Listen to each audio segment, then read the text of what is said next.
በዓለም ላይ በ50 ዓመት ውስጥ ብቻ ከአሳ አጥማጅ መንደርነት ወደ ዓለም አቀፍ ቁንጮነት የተቀየረች ብቸኛ ከተማ። ብዙዎች ዱባይን የሚያውቋት በሰማይ ጠቀስ ህንፃዎቿ ብቻ ነው።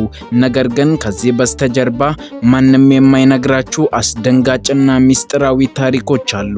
ዛሬ አሸዋን ወደ ወርቅ ስለቀየረችው ድንቅ ከተማ ብዙ ያልተወሩ እውነታዎችን ይዤላችሁ ቀርቤያለሁ። እስከ ፕሮግራማችን ፍጻሜ ድረስ አብራችሁን ቆዩ።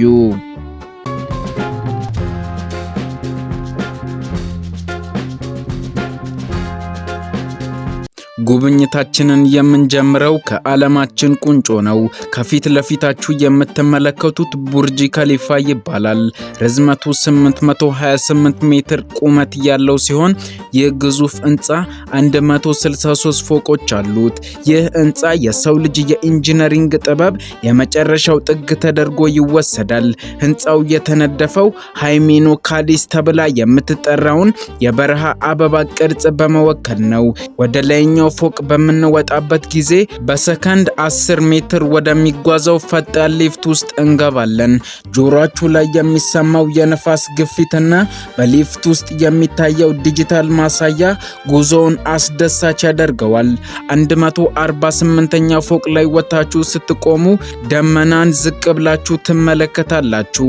ከዚህ ከፍታ ሆኖ የፋርስ ባህረ ሰላጤ ውሃ ከበረሃው አሸዋ ጋር ሲገናኝ የሚፈጠረው ቀለማዊ ውበት እጅግ አስደናቂ ነው።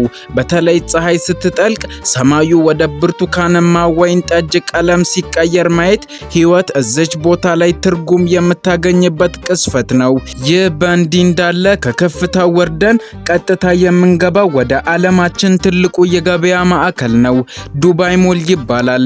ይህ ቦታ ለገበያ ብቻ ሳይሆን ለቪዥዋል ጥበብም ትልቅ ስፍራ አለው። ከ1200 በላይ ሱቆች ያሉበት ይህ ሞል በቀን ውስጥ ብቻውን ለመዞር የማይቻል ሰፊ ስፍራ ነው። እዚህ ሞል ውስጥ ካሉት ድንቆች አንዱ ሂውማን ዋተር ፋልስ የተባለው ግዙፍ ፏፏቴ ነው። ከላይ ወደ ታች የሚወርዱ የሰው ቅርጾች ያሉበት ይህ ፏፏቴ ዱባይ ለኪነ ጥበብ የምትሰጠውን ዋጋ ያሳያል። ወደ ውስጠኛው ክፍል ስንገባ ደግሞ ዱባይ አኳሪየምን እናገኛለን። ከፊት ለፊታችሁ ያለው ግልጽ መስታወት 10 ሚሊዮን ሊትር ውሃን ይይዛል። በውስጡም ከ33000 በላይ የባህር ውስጥ ፍጥረታት ይኖራሉ። ግዙፍ ሻርኮች፣ ስትሪንግ ሬይ እና ሌሎችም ያልተለመዱ አሶች ከራሳችሁ በላይ ሲዋኙ ማየት በባህር ስር ያላችሁ እንዲሰማችሁ ያደርጋል። ይህ አኳሪየም በረሃ ውስጥ ሆኖ የውቅያኖስ ህይወትን ማጣጣም እንደሚቻል የሚያሳይ ትልቅ ተአምር ነው።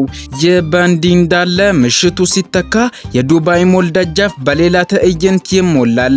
ዘዱባይ ፋውንቴን። ይህ ፏፏቴ በቡርጅ ካሊፍ ስር በሚገኝ ሰፊ ሰው ሰራሽ ሐይቅ ላይ የተሰራ ነው። በየ30 ደቂቃው በሚካሄደው ትዕይንት ላይ ውሃው ከታች ወደ ላይ እስከ 150 ሜትር ይወነጨፋል።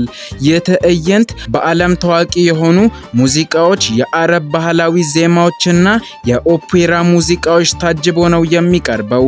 ከ6000 በላይ መብራቶችና 25 ባለቀለም ፕሮጀክቶች ውሃውን ልክ እንደ ሰማይ ርችት እንዲያበራ ያደርጉታል። በሺዎች የሚቆጠሩ ቱሪስቶች ይህንን ለማየት በየምሽቱ ይሰባሰባሉ። እዚያ ቆማችሁ የውሃው ጠብታ በፊታችሁ ላይ እየተሰማችሁ ሙዚቃውንና የውሃ ዳንስ ሲቀናጅ ማየት በቃላት ከሚገለጸው በላይ የደስታ ስሜትን ይፈጥራል። ይህ በእንዲህ እንዳለ አሁን ደግሞ ከዘመናዊው ዓለም ወጣ ብለን ዱባይ ወደ ተመሰረተችበት ታሪካዊ ቦታ ዲራ እንጓዝ። እዚህ ጋር ሰማይ ጠቀስ ህንፃዎች የሉም።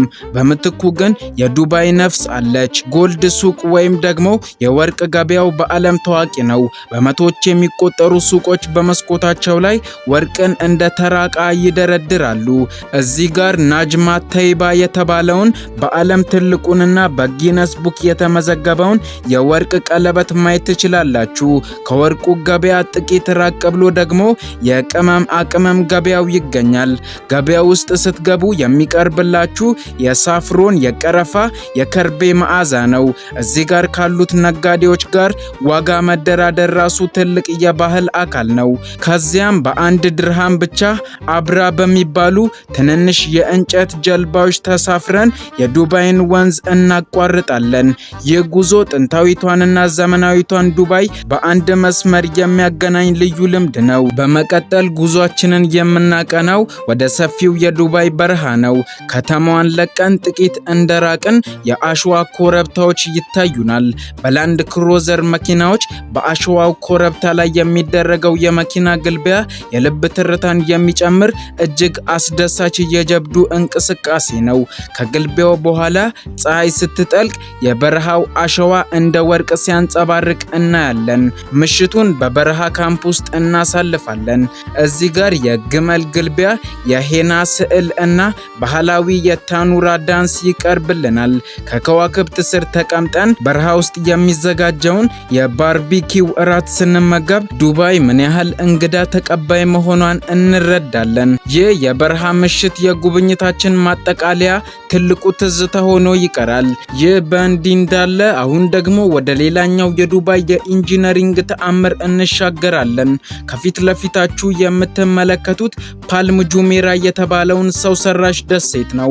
ከላይ በፓራሹት ወይም በሄሊኮፕተር ሆኖ ለሚመለከት ሰው ደሴቱ ግዙፍ የዘንባባ ዛፍ ቅርጽ አለው። በዚህ ደሴት ቅርንጫፎች ላይ በዓለም ላይ ያሉ እጅግ ውድ የሆኑ ቪላዎችና ሆቴሎች ይገኛሉ።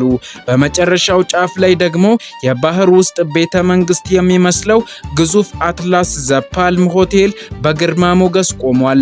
እዚህ አካባቢ ስትዘዋወሩ የሚሰማችሁ የባህር ነፋስና የቅንጦት ህይወት ድባብ ዱባይ ለሀብታሞችና ለቱሪስቶች የምታቀርበውን የላቀ መስተንግዶ ማሳያ ነው። እዚህ ቦታ ላይ ቆማችሁ ወደ ኋላ ስትመለከቱ የዱባይ ማሪና ሰማይ ጠቀስ ህንፃዎች እንደ ሰራዊት ተደርድረው ይታያሉ። ይህ በእንዲህ እንዳለ ከፓልም ጁሜራ ወጣ ብለን ወደ ዱባይ ማሪና እናመራለን። ማሪና በዓለማችን ላይ ካሉ እጅግ ዘመናዊና ማራኪ የውሃ ዳርቻ ከተሞች ውስጥ አንዷ ናት።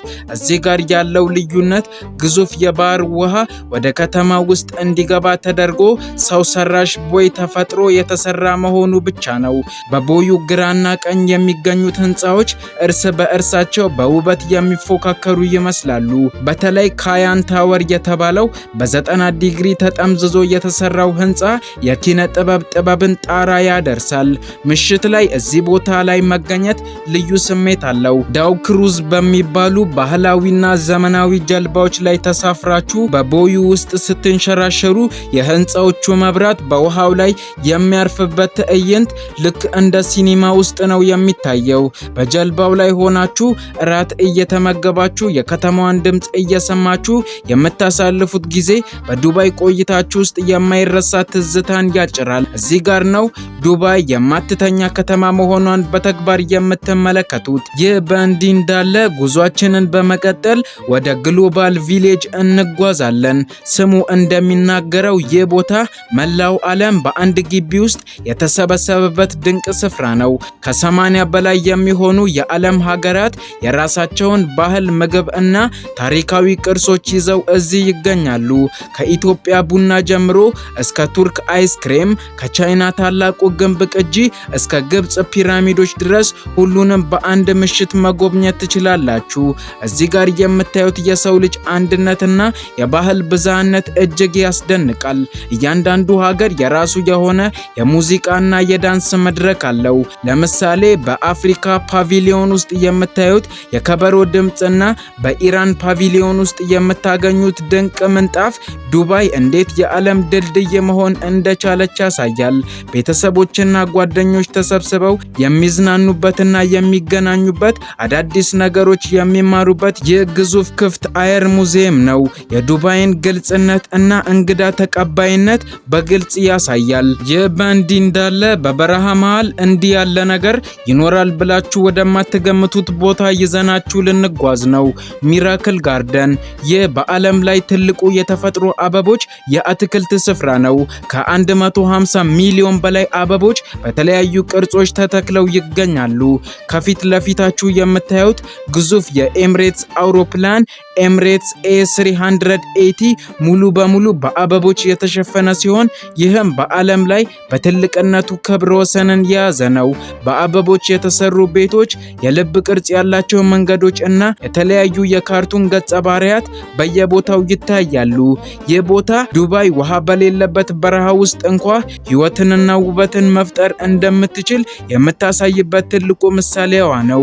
አሁን ደግሞ ወደ አንዱ ለየት ያለ የዱባይ ምልክት እናምራ። ከፊት ለፊታችሁ የምታዩት ዱባይ ፍሬም ይባላል። ይህ ህንፃ ልክ እንደ ግዙፍ የፎቶ ፍሬም የተሰራ ነው። ቁመቱ 150 ሜትር ሲሆን ይህ ቦታ ዝም ብሎ ህንፃ አይደለም፣ የዱባይን ታሪክ በሁለት መነጽሮች የሚያሳያችሁ የጊዜ ማሽን እንጂ። ወደ ሰሜን ስትመለከቱ አሮጌዋን ዱባይ የድሮ ቤቶችና ባህላዊ ገበያዎችን ታገኛላችሁ። ወደ ደቡብ ስትዞሩ ደግሞ ሰማይ ጠቀስ ህንፃዎችና ዘመናዊ ዱባይን ትመለከታላችሁ። ወደ ላይኛው ክፍል ስትወጡ ደግሞ ልብን የሚያቆም አንድ ተሞክሮ ይጠብቃችኋል። የፍሬሙ ወለል ሙሉ በሙሉ በመስታወት የተሰራ ነው። እግሩ ስር ያለውን 150 ሜትር ጥልቀት እያየ መራመድ የሚችል ደፋር ሰው ብቻ ነው እዚህ ጋር መቆም የሚችለው። በፍሬም ውስጥ ስታልፉ በዲጂታል የታገዙ ትዕይንቶች ዱባይ ከ50 ዓመት በኋላ ምን ልትመስል እንደምትችል ያሳያችኋል። ይህ ቦታ ዱባይ ማንነቷን ሳትረሳ ወደፊት እንዴት እየተራመደች እንደሆነ ትልቁ ማሳያ ነው። ይህ በእንዲህ እንዳለ ከፍሬሙ ወጣ ብለን በዓለም ላይ ካሉ እጅግ ቆንጆ ህንፃዎች አንዱ ወደ ተባለው ሙዚየም ኦፍ ዘ ፊውቸር እናምራ። ይህ ህንፃ እንደ ሌሎቹ ህንፃዎች ማዕዘን የለውም። ይልቁንም የአይን ቅርጽ ያለው ሆኖ በአረበኛ የካልግራፊ ጽሑፎች የተሸፈነ ነው። ጽሑፉ የዱባይ መሪ ሼህ መሐመድ ቢን ረሺድ አልማክቱም ግጥሞች እና ጥቅሶች ናቸው። ወደ ውስጥ ስትገቡ ወደ ዓመተ ምህረት ወደ 2071 እንደተጓዛችሁ ይሰማችኋል። እዚህ ሙዚየም ውስጥ የምታዩት ነገሮች የዛሬ ቴክኖሎጂ ሳይሆኑ የሰው ልጅ ወደፊት ሊደርስባቸው የሚችላቸው የጠፈር ምርምሮች፣ የባዮቴክኖሎጂ ውጤቶች እና ዘላቂ የኃይል ምንጮች ናቸው። በውስጡ ያሉት ሮቦቶች እና ሆሎግራም ምስሎች የወደፊቱን ዓለም ዛሬ እንድትኖሩት ያደርጋችኋል። ይህ ህንፃ ዱባይ ለዓለም የምታበረክተው የፈጠራ ማዕከል ነው። ውድ ተመልካቾቻችን ለዛሬ ያዘጋጀንላችሁ ፕሮግራም ይህንን ይመስል ነበር። በየጊዜው ፈጣንና ወቅታዊ መረጃዎች እንዲደርሷችሁ ቻናላችንን ሰብስክራይብ እንዲሁም ይህንን ቪዲዮ ላይክ ማድረግ አትዘንጉ እያልን እስከ ፕሮግራማችን ፍጻሜ ድረስ አብራችሁን ስለቆያችሁ ከልብ እናመሰግናለን። መልካም ጊዜ ይሁንላችሁ።